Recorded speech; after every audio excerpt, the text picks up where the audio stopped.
കോതമംഗലം പൂയംകുട്ടിയിൽ ഒഴുക്കിൽപ്പെട്ട കാട്ടാന ചരിഞ്ഞു. പൂയംകുട്ടിയിൽ നിന്ന് ബ്ലാവന ഭാഗത്തേക്കാണ് കുട്ടമ്പുഴ ആറിലൂടെ ആന ഒഴുകിപ്പോയത്. വിഷ്ണു സുരേഷ് ചേരുന്നുണ്ട് കൊച്ചിയിൽ നിന്ന് വിവരങ്ങളുമായി. വിഷ്ണു, പറയൂ വിവരങ്ങൾ. ഇന്ന് രാവിലെ 9:30-യോടെയാണ് പൂയംകുട്ടിക്ക് സമീപം കുട്ടമ്പുഴയിലൂടെ ആന ഒഴുകിപ്പോകുന്നത് മത്സ്യബന്ധനത്തിന് പോയ ആളുകൾ കണ്ടത്.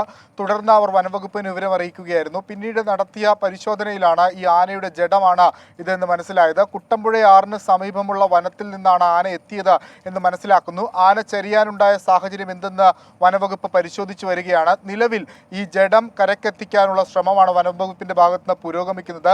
ഇതിനു മുമ്പും സമാനമായ രീതിയിൽ കുട്ടമ്പുഴയാറിൽ ഇത്തരത്തിൽ ആനകൾ ഒഴുകിപ്പോകുന്ന സംഭവങ്ങൾ ഉണ്ടാകുകയും ചെയ്തിട്ടുണ്ട്. ശക്തമായ ഒഴുക്കാണ് നിലവിൽ കുട്ടമ്പുഴയിലുള്ളത്. ആ പ്രദേശത്ത് കാര്യമായ മഴ കഴിഞ്ഞ 2 ദിവസങ്ങൾ പെയ്തിരുന്നു. ആ ഒരു പശ്ചാത്തലത്തിൽ ഒരുപക്ഷെ വെള്ളം കുടിക്കാൻ എത്തിയപ്പോഴായിരിക്കും ആനക്ക് അപകടം സംഭവിച്ചത് എന്നുള്ളതാണ് പ്രാഥമികമായ വിലയിരുത്തൽ. അതല്ല എങ്കിൽ ഏതെങ്കിലും ഇലക്ട്രിക് പോസ്റ്റുകളിൽ തട്ടി ആന ചരിഞ്ഞതാണോ എന്നുള്ള കാര്യവും വനംവകുപ്പ് പരിശോധിക്കുന്നുണ്ട്. നാട്ടുകാരാണ് ഈ വിവരം വനംവകുപ്പിനെ അറിയിച്ചത്. നിലവിൽ ഈ ജഡം കരക്കടിപ്പിക്കാനുള്ള ശ്രമമാണ് പുരോഗമിക്കുന്നത്. സ്മിത. ശരി, വിഷ്ണു സുരേഷാണ് കൊച്ചിയിൽ നിന്ന് വിവരങ്ങളുമായി നമുക്കൊപ്പം ചേർന്നത്.